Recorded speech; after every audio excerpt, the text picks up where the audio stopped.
become extraordinary. That's the main reason Pippin embarks in a life-changing journey of self-discovery. And we got the chance to talk about the play with entertainment legend Lucie Arnaz, one of the stars of the show. Lucie, thank you so much for taking the time to be here with us. My pleasure. First of all, I would like to start talking about the show, Pippin. What made you feel interested on coming back to Broadway in such a different show? Because it's a really different show. I saw the revival last year, 2013, and just went insane. The whole idea that they have taken it to this framework of a circus troupe that puts on this story of this boy searching for meaning in his life. For me, it made the story come alive in a whole different way, and it really works.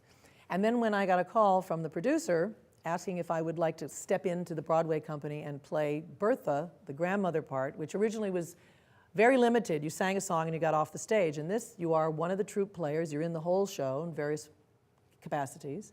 And then you have this song with this surprise circus element in it. And I just thought, oh my God, I don't know if I can do that. And you were talking about coming back to Broadway. Yeah. How is it that you prepared to come back to this specific role? Because Bertha is not your typical grandma. No, it's not at all. And you know, and in fact, in the original, like we were talking about, the woman really had to be basically a grandma. She'd be in her late 70s or something. You know, it was Irene Ryan, Granny on the Beverly Hillbillies, played it originally. And that's all she did. She came out, she sang that song, she went off, you never saw her again. That was it, that's the whole part. This is not like that. You have to, you're not actually that age. I might be one of the more mature circus troupe players in the beginning and in the entr'acte and at the end, but in the scene, I play grandma. So I, age up and the wig is gray and blah, blah, blah. So I don't have to be a grandma age in order to play this part, which a lot of people don't realize. Also Bertha, for the people who haven't seen the musical yet, she's a really sexual, sexy grandma. Is she? She is. You got some spice going on over there. Do you think maybe your Latin roots are kind of coming off with Bertha on the stage? I can only hope.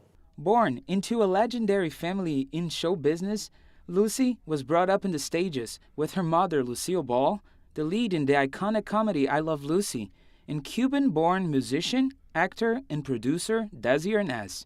You never walk into a room alone. You walk in with two other people, one with an accent, one with red hair. And I love accents, by the way, especially with a little Latin flair. But I mean, yeah, it's always there. But, if this is my cross to bear, thank you. I believe that you might have received a lot of advice from your parents.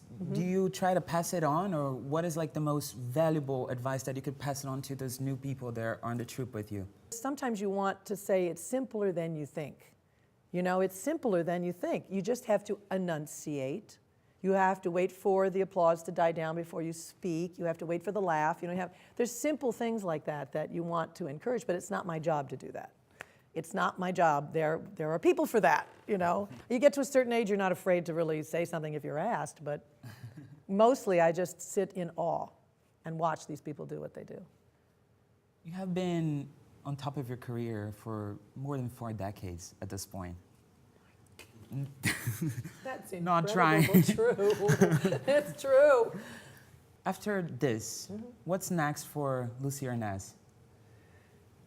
It's funny, once you start, I haven't really done theater in a while. I was doing concerts, as I said, and when I got this offer, I thought, well, that'll be fun. I'd like to go back and do a theater show for a little while. Dirty Rotten Scoundrels was the last one. That's like 6 years ago.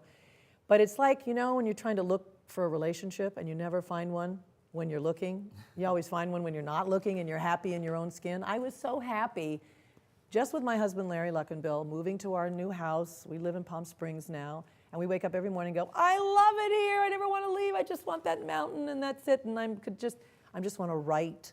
And I'll do my concerts once in a while. And of course, that's when the offer to do Pippin comes in. And now I'm in Pippin, and then I get an offer to go to Broadway with Pippin. And then I'm in the Broadway thing, and somebody calls me to say, we're interested in you to go on Broadway to be in Wicked.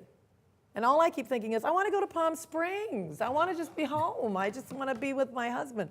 So I don't know what's next. I know I'm directing a reading of a new play, the musical of Hazel, which was a show from the 60s with Shirley Booth. I'm going to direct this reading, and there's a film in the offing which I'm executive producing. I have a book or two to write. So unless somebody calls me and invites me to do something else that I can't not do, like Pippin, life just keeps offering me these wonderful little charms, and I'm a lucky girl. Lucie, That was easy. thank you so much You're for so taking the welcome, time to Lucas. be here Thank with you. us, I and appreciate good it. luck back in Broadway. Thank you very much. We missed you. Thank you. Thank you. It's very Perfect. kind. Easy peasy.